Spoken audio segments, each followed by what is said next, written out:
अस्सलाम वालेकुम, आप देख रहे हैं एक्सक्लूसिव वेव्स और मैं हूं सुहेल इकबाल भट्टी। नाज़रीन, भारत जिसे ऑपरेशन बुनियाद मखसूस और मार के हक में बदतरीन शिकस्त का सामना करना पड़ा और दुनिया के सामने भी भारत को हजीमत उठाना पड़ी, जब इखलाकी, सियासी और सफारती सतह के ऊपर हर लिहाज से भारत को बदतरीन शिकस्त से दुचार होना पड़ा, तो अब अल्टीमेटली नरेंद्र मोदी गवर्नमेंट और उनके गोदी मीडिया और रा ने ये प्लान किया कि दोबारा अपनी रियासती दहशतगर्दी का जो उनका टूल है उसको इस्तेमाल करना शुरू करें, जिसकी रिफ्लेक्शन आज दोबारा हमें एक इंतहाई काबिल मजम्मत, अफसोसनाक और दिल दहला देने वाले खुजदार के वाक़े की शक्ल में सामने आई, जहाँ पर APS के स्कूल की बस जिसमें बच्चे सवार थे, मुस्तकबिल के मेमार सवार थे, जो स्कूल जा रहे थे तालीम हासिल करने के लिए, जिनके साथ उनके बैग्स, उनकी बुक्स, किताबें उनके पास थी।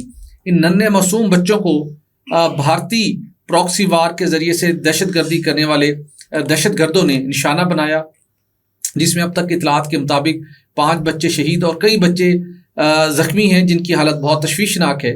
और इस कॉन्टेक्स्ट के बाद जिसे हुकूमत पाकिस्तान की तरफ से फ़ौरन न सिर्फ रिस्पॉन्ड किया गया, बल्कि वज़ीर-ए-आज़म शहबाज शरीफ आर्मी चीफ के हमरा कोयटा पहुँचे। उन्होंने जख्मियों की यादत की और वाज़े तौर के ऊपर पैगाम दिया है दुश्मन मुल्क भारत को और दीगर ताकतों को जो बलूचिस्तान के अंदर दहशतगर्दी में मुलविस है। तो सूरत हाल ये है कि जहाँ पर भारत कहीं रुकने का नाम नहीं ले रहा, आलमी ताकतों के सामने शवाहिद भी पाकिस्तान कई बार सामने ला चुका है।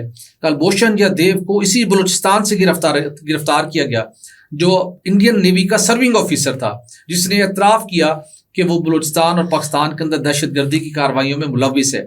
तो आज बात करेंगे कि भारत जो अस्करी महाज के ऊपर, दिफाई महाज के ऊपर शिकस्त खा चुका है, तो उसने एक और फ्रंट खोला है जो कि आबी जारियत का है, और दूसरा फ्रंट उसने दोबारा खोल दिया है जो कि बलूचिस्तान और खैबर पख्तूनख्वा में दहशतगर्दी की कार्रवाइयों से मुतल्लिक है।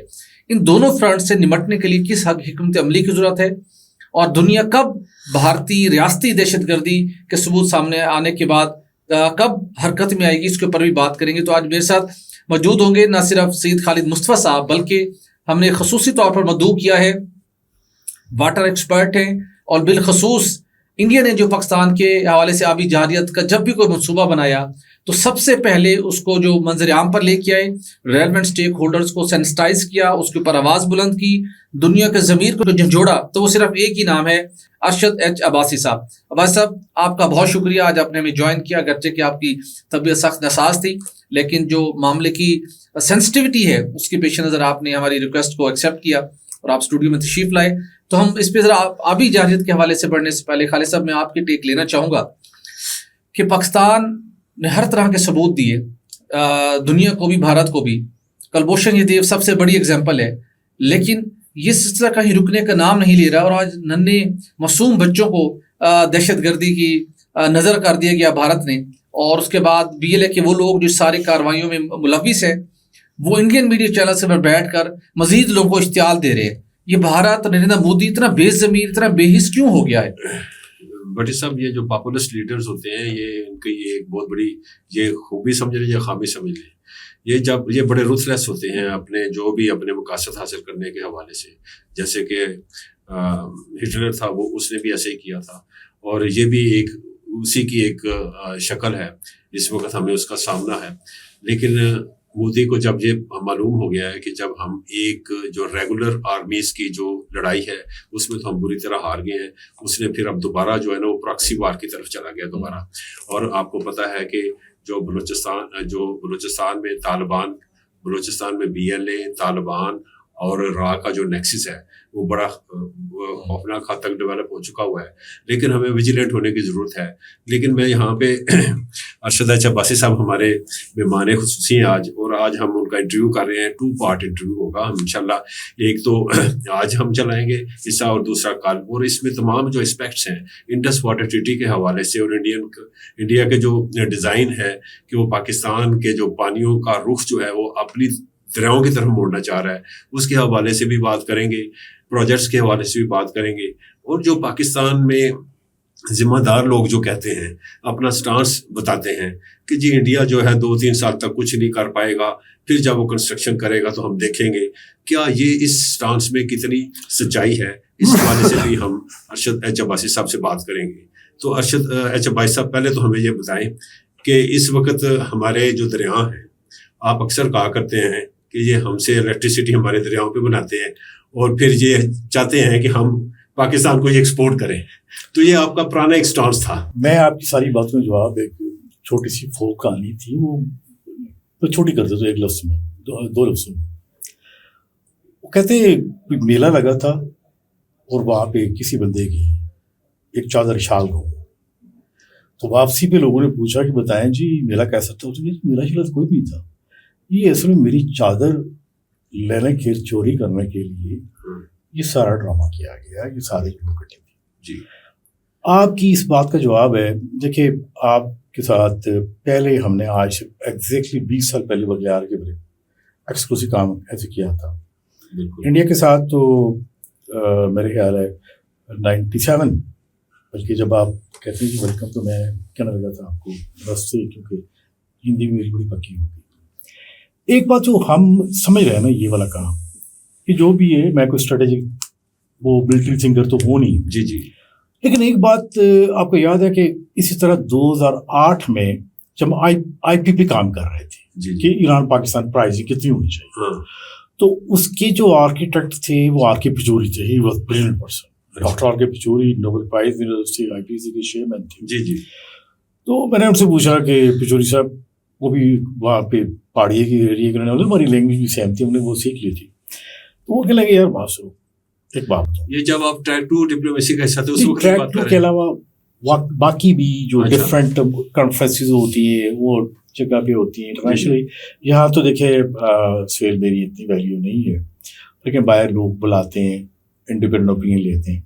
तो मुझे डॉक्टर आगे पिचोरी, बस हम आपको बहुत वैल्यू करते हैं, हम आपको प्रोग्राम में इनवाइट करते हैं, पाकिस्तानी अवाम आपको सुनती है, हम सब पूरी पाकिस्तानी अवाम बड़ा रिगार्ड करती है आपको, बड़ा हाई रेट करती है। आर.के. पिचोरी ने जो कि ईरान पाकिस्तान गैस पाइपलाइन का वो आइडिया उसने पेश किया था, तो उसने कहा यार मिस्टर वासी लिसन, ऐसा कोई काम जो पाकिस्तान की बेहतरी में है वो इंडियन गवर्नमेंट नहीं करेगी।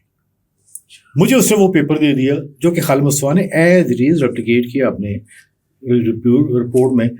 उसमें लिखा वर्मा ये लगता है कि हम वो काम करेंगे जिससे पाकिस्तान की इकोनॉमिकली डिस्टेबलाइजेशन कितना हो सकता है, कोई ऐसा काम नहीं करेंगे जिससे वो स्टेबल हो जाए। देखिए हमारे बड़े बड़े अच्छे बंदों से भी बातें होती थी, बहुत ज़बरदस्त लोग थे।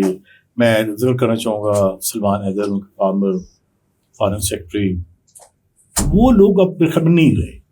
अब जैसे आप लोगों ने जिक्र किया कि अब एक और ब्रीड आ गई, वो ब्रीड का एक ही है कि पाकिस्तान को किस तरह हमने एक्चुअली इकोनॉमिकली उसे बर्दाश्त कर।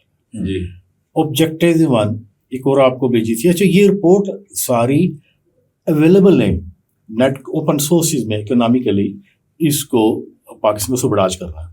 अब इसको हम लिंक करते हैं कि ये जो मेरे ख्याल में जो सारा ये जो मेला सजाया गया है जी, ये ट्रीटी रिवाइज करने के लिए।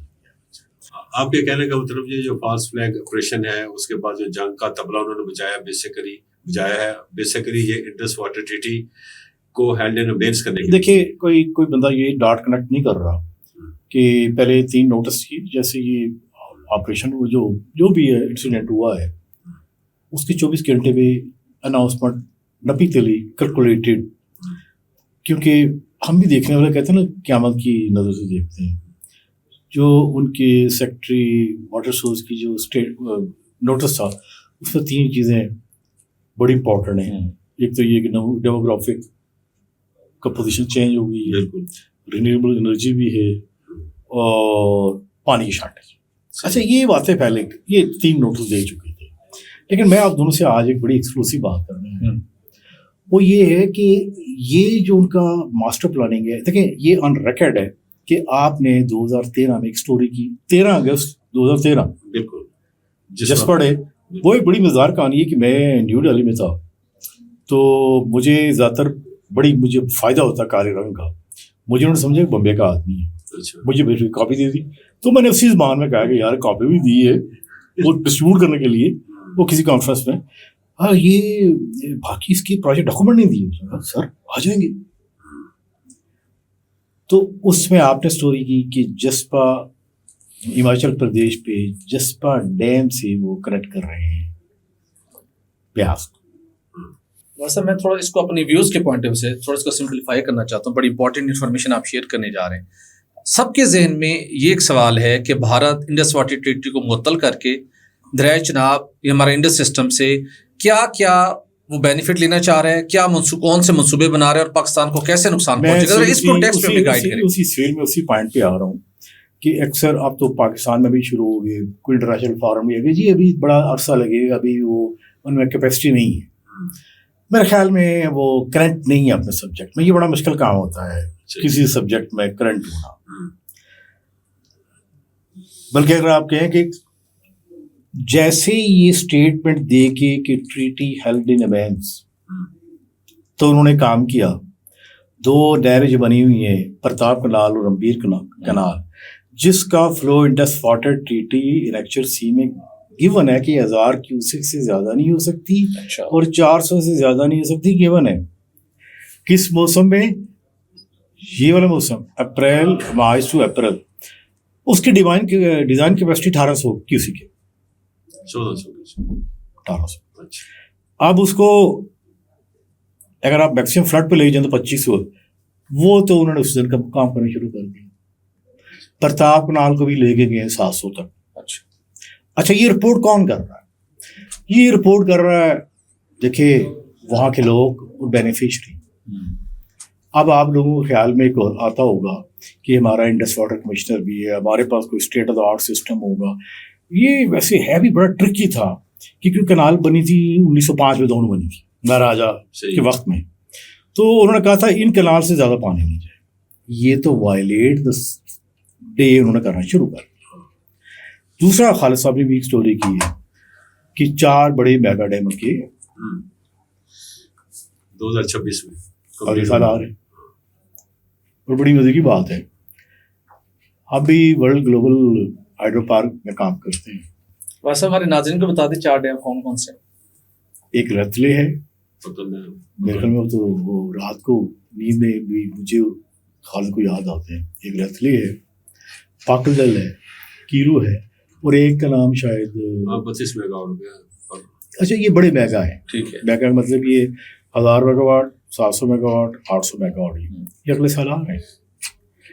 ये हम कोई देखे वो बात ही कर रहे हैं जाहिद अहमद वली या इस तरह की, लेकिन एज इंजीनियर प्रोफेशनल। लेकिन अरशद अब्बासी साहब, मैं तो आपको इंटरव्यू करूंगा, आप जरा हमारे नाज़रीन के लिए ये बता दें कि ये 4 अगर डैम बन जाते हैं, यानी प्रोजेक्ट्स बन जाते हैं, तो चले बिजली तक कोई मसला नहीं है, अगर बना रहे हैं तो नो प्रॉब्लम। लेकिन जो वाटर स्टोरेज है वो कितनी हो जाएगी, उनकी मजीद बढ़ जाएगी, और मैनिपुलेट कितना कर सकेंगे फ्लोज को। आपने मेरे सामने 2 गिलास पानी के रखे, 4 गिलास पानी के रखे और जग रखे, तो एक उसे कहते हैं सिमुलेशंस के, आपको करके बताते हैं कि जब ये 4 डैम इस तरह चला तो इसे मैनिपुलेट कैसे गिरेंगे। ये है असल आर्ट जी। वैसे तो ट्रीटी में ये है कि आप इसकी सिल्टेशन तो है, फ्लशिंग करेंगे, सिल्टेशन जो मट्टी पत्थर जिसमें जमा होते हैं, लेकिन अब वो करेंगे फ्लड सीजन में उसकी सिल्टेशन, और फिर फ्लड में दोबारा उसकी डिसिल्टेशन करेंगे, ताकि जो कहते हैं ना फ्लड की पीक होती है। एक गिलास पानी के नीचे फेंके कुछ नहीं होगा, लेकिन इसी गिलास में जो दूसरा भी डालेंगे, दोनों को इकट्ठा फेंके तो देखिए वो जो वेव बनेगी और बनेगी।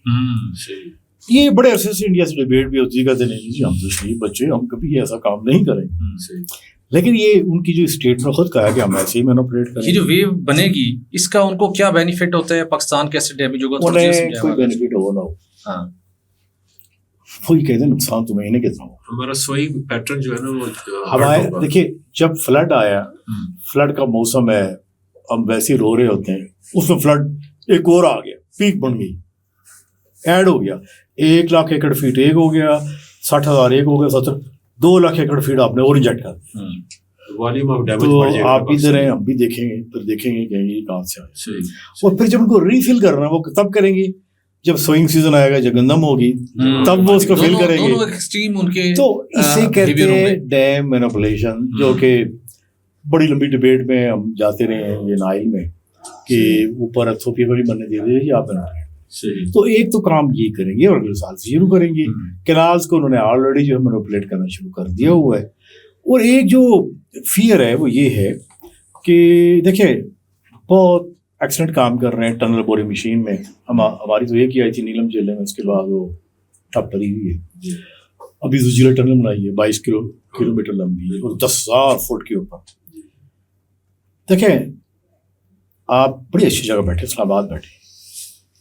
ये इस्लामाबाद में अगर आपको याद करूँ तो यहाँ पे भी खानपुर डैम है और इसकी भी जायका ने एक टनल प्रपोज की थी। अच्छा। और टनल कितनी थी 4 किलोमीटर। वो किसी बंदे ने, एक सियासतदान है बड़ा मशहूर, वो पिंडी उसने नहीं बनने दी क्योंकि उसका फार्म हाउस था। ये बात से बात निकल रही। टनल अनलाइंड तंगी करना ना यार, कोई बात तो नहीं है ना। सही। आपने भी अपने प्रोग्राम की शुरुआत जो शुरू की है थोड़े तबर्रकी भेजे ना, तो वो सुनता होगा, वो गुस्से तो आते होंगे। तो गुस्सा कहते हैं वो डैम में एनर्जी डिसिपेट करने का तरीका तो है, वो अनलाइन करेंगे, ये लाइन ही नहीं करेंगे, मोटी बड़ी रखेंगे जैसे पहाड़ी एरिया में चश्मे हैं। और ये बातें वहाँ पे लोगों से डिस्कस हुई हैं। बोले यार ये हम तो करेंगे। सो ये जो सारा मेला है, ये जो हमारे बड़े बड़े आइकॉनिक बंदे बाहर चले गए हैं, बड़ी खुशी हुई है। हमने जंग भी जीती है। लेकिन मैं आप दोनों को एक बात बता दूँ, वार्निंग ये फिर आप इधर देखिए, ये जो जंग है ना, ये टैंकों से नहीं जीती जाएगी, ये एयरक्राफ्ट से नहीं जीती जाएगी, ये ड्रोन से नहीं जीती जाएगी। ये डिपेंड करता है कि आपका इंटरेक्ट लेवल कितना है, आप कितने परफेक्ट है, आपको कुछ आता भी है या। ये देखें फनकार तो पाकिस्तान में कितने बड़े हैं। पाकिस्तान का इंटरनेशनल रिकॉर्ड जो है वो बहुत ही बुरा है।